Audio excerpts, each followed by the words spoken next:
Hello students, this is advocate Neeraj Gupta. इस video में हम पढ़ना शुरू करेंगे कंसेंट एंड फ्री कंसेंट के बारे में। कंसेंट क्या होता है, पहले इसी के बारे में बात करते हैं। कंसेंट का मतलब ये है कि आप एक चीज बेचना चाहते हैं, जिस चीज को बेचना चाहते हैं सामने वाले को वो क्लियर है, किस प्राइस पर बेचना चाहते हैं वो क्लियर है, क्या टर्म्स एंड कंडीशंस हैं।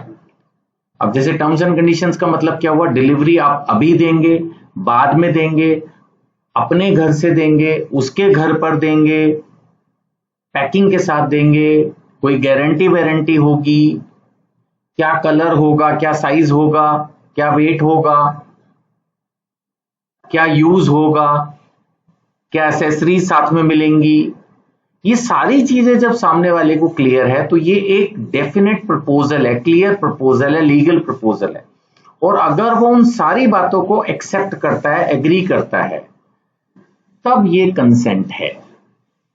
यानी कि दोनों पार्टी सेम चीज पर एकदम क्लियर है। जैसे आपने कहा प्राइस 40,000, तो उसको वो 40,000 प्राइस क्लियर है। आपने कहा मेरी आइटम का वेट 25 किलो है, उसको क्लियर है। आपने कहा मेरी आइटम आपको मेरे ऑफिस से पिक करनी होगी, उसको क्लियर है। पैकिंग होगी नहीं होगी, क्लियर है। गारंटी वारंटी सपोज 2 साल है, उसको क्लियर है। जब ये दोनों पार्टी को सेम कंसेप्ट क्लियर है, पेमेंट एडवांस चाहिए, at the time of delivery चाहिए, 1 महीने में भी दे सकते हो, चेक से भी चलेगी, क्यूआर से ही चलेगी, कैश ही चलेगी, बहुत चीजें होती हैं एक एग्रीमेंट में। याद रखिए, बेशक आप स्टूडेंट हैं लॉ के और ऐसा लग रहा होगा कि हम जनरल बातें कर रहे हैं, बट मैं मोर और लेस आपको कमर्शियल लॉ के हिसाब से कॉन्ट्रैक्ट पढ़ा रहा हूं। रियल लाइफ में कल को आपको माना वकील बनना है, लॉ का प्रोफेशनल बनना है, रियल लाइफ में तो corporate life, company life, commercial life ही होती है कॉन्ट्रैक्ट के हिसाब से। फैमिली लाइफ अलग है, फैमिली लॉ अलग है। क्रिमिनल लाइफ तो कुछ होती नहीं, क्रिमिनल लॉ अलग है।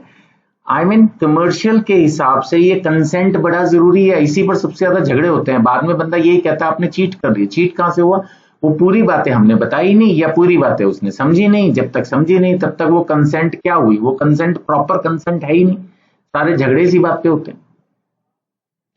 So a contract is valid only when the parties agree upon the same thing in the same sense. दोनों को कंसेप्ट क्लियर है, तब है वो कंसेंट। इसको कंसेंसस एड ईडम भी बोलते हैं। ठीक है, क्लियर हो गया। इसको कंसेंसस एड ईडम भी बोलते हैं। कई बार जब एग्जाम टफ बनाना होता है तो डायरेक्टली क्वेश्चन ना पूछ के ये डाल देते हैं कि हाँ जी इस पे शॉर्ट नोट लिखो, पता है आपको, लेकिन आप सोचोगे पता नहीं क्या आ गया। तो कंसेंसस एड ईडम में भी यही एक्सप्लेन करना है। सो कंसेंट की बात क्या है, दोनों सेम एग्री कर रहे हैं सेम बात पर। There is a identity of minds. इसको ना कमर्शियल लैंग्वेज में, कॉर्पोरेट लैंग्वेज में बोलते हैं ऑन द सेम पेज। जब आप बड़े हो जाओगे, अगर कंपनियों में जॉब कर रहे हो तो वहां पर ये बड़ा कॉमन चलता है, we are on the same page. Same page ये एक टर्म है, इसको यूज किया जाता है कि हाँ दोनों एक ही बात कर रहे हैं, क्लैरिटी है। So there is a unity in understanding that is very much required. Unity in understanding, दोनों सेम बात समझ रहे हैं, है ना। अगर माल उधार पे है तो दोनों समझ रहे हैं, कैश पे है तो दोनों समझ रहे हैं।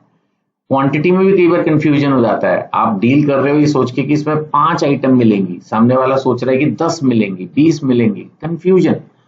तो अगर आप ध्यान से देखोगे तो एक डील में कितने वेरिएशंस होते हैं, तो वो क्लैरिटी होना बहुत जरूरी है। अब जैसे A agrees to sell his car to B for 1 lakh. अब मान लेते हैं उसके पास मल्टीपल कार्स हैं, तो वो कौन सी कार बेचना चाहता है ये क्लियर होनी चाहिए। 1 लाख में बेच रहा है ये क्लियर होनी चाहिए। कार कितने किलोमीटर चल चुकी है, उसका क्या कलर है, उसकी इंश्योरेंस, पोल्यूशन की पोजीशन क्या है, कोई मेजर एक्सीडेंट आज तक हुआ नहीं हुआ, ये सारी चीजें बताकर जब आप कार बेच रहे हो तब ये वैलिड कंसेंट है। अगर नहीं है, सपोज आप बेच रहे हो कार, वो सोच रहा है बाइक, फिर कोई कंसेंट थोड़ी। And if there is no consent there is no agreement. If there is no concept, no consent, then there is no agreement, वो इनवैलिड है। फ्री कंसेंट, कंसेंट से भी आगे चल के हो जाता है फ्री कंसेंट। फ्री कंसेंट क्या है कि दूसरे ने सोचते समझते किया है। अब आपने अगर धमकी दी, coercion, undue influence, suppose doctor ने पेशेंट को, या वकील ने अपने क्लाइंट को, है, या डॉक्टर ने, और सॉरी टीचर ने अपने स्टूडेंट को, या मकानदार ने अपने किराएदार को दबाव में डालकर, अनुचित प्रभाव में डालकर एग्रीमेंट किया है तो वो नहीं चलेगा, फ्रॉड तो फिर फ्रॉड ही होता है। मिस रिप्रेजेंटेशन, आपको लग रहा था आप सही बोल रहे हो लेकिन बात गलत थी, अगर आपको पता था बात गलत है फिर भी बोल रहे हो वो तो फ्रॉड हो गया। अगर आपको लग रहा है कि बात सही है लेकिन बात गलत है, वो मिस रिप्रेजेंटेशन हो गया। और फिर मिस्टेक तो हो ही जाती है कई बार, तो बंदे से आप डील कर रहे हो, राम कुमार से करना था राम शर्मा से, ऐसे कई बार होता है ना, नाम कुछ भी चेंजेस इस तरह से हो जाते हैं, वो तो फिर प्योर मिस्टेक ही हो जाती है। इन सब के बारे में भी हम पढ़ेंगे डिटेल में अगले क्वेश्चंस में। तो फ्री कंसेंट कब नहीं होगी? जब इनमें से कोई गायब होगा। और फ्री कंसेंट की इंपॉर्टेंस क्या है? It ensures the fairness in agreements. जब तक फ्री कंसेंट नहीं होगी, आप किसी को मार पीट के, धमका के या इन्फ्लुएंस में लेके, झूठ बोल के अगर एग्रीमेंट कर रहे हो तो वो कैसे आप सोचो वैलिड हो सकता है?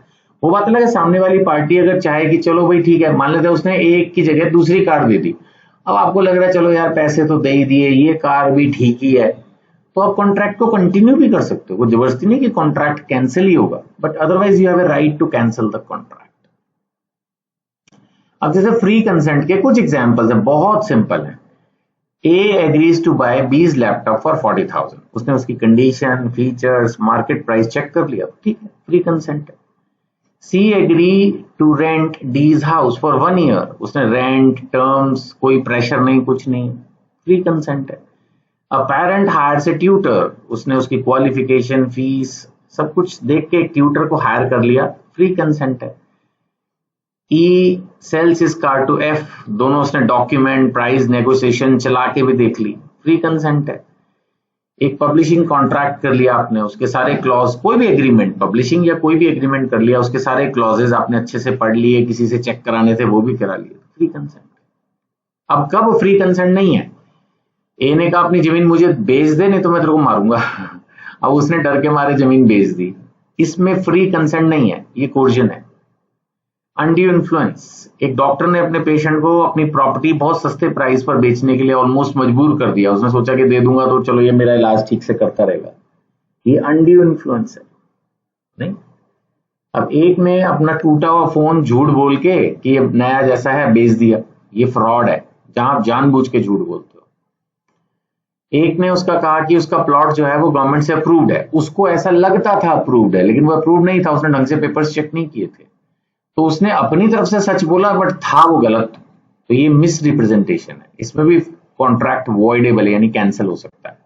मिस्टेक, अब ये तो फिर पूरी होता है ना कि माना किसी चीज के बारे में आप सोच रहे हो, जैसे इसमें एग्जांपल है कि वो चीज एग्जिस्ट करती है जबकि वो चीज एग्जिस्ट ही नहीं करती, या जैसे कई बार पार्टियां ही बदल जाती हैं, कुछ भी मिस्टेक हो सकती है। मिस्टेक तो फिर गलती है, उसमें भी क्या ही कॉन्ट्रैक्ट हुआ।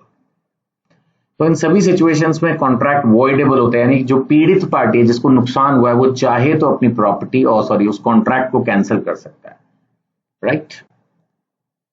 फिर भी अगर कोई डाउट्स बचते हैं अपनी तरफ से तो मैं एक्सप्लेन करता ही हूं, बट फिर भी तो आप इन नंबर्स पर अपने क्वेश्चंस व्हाट्सएप कर सकते हैं, यूट्यूब पर भी क्वेश्चन लिख सकते हैं, और जिस बुक से मैं पढ़ा रहा हूं उस बुक को नॉमिनल प्राइस में परचेज करने के लिए भी आप कॉन्टेक्ट कर सकते हैं। Thank you.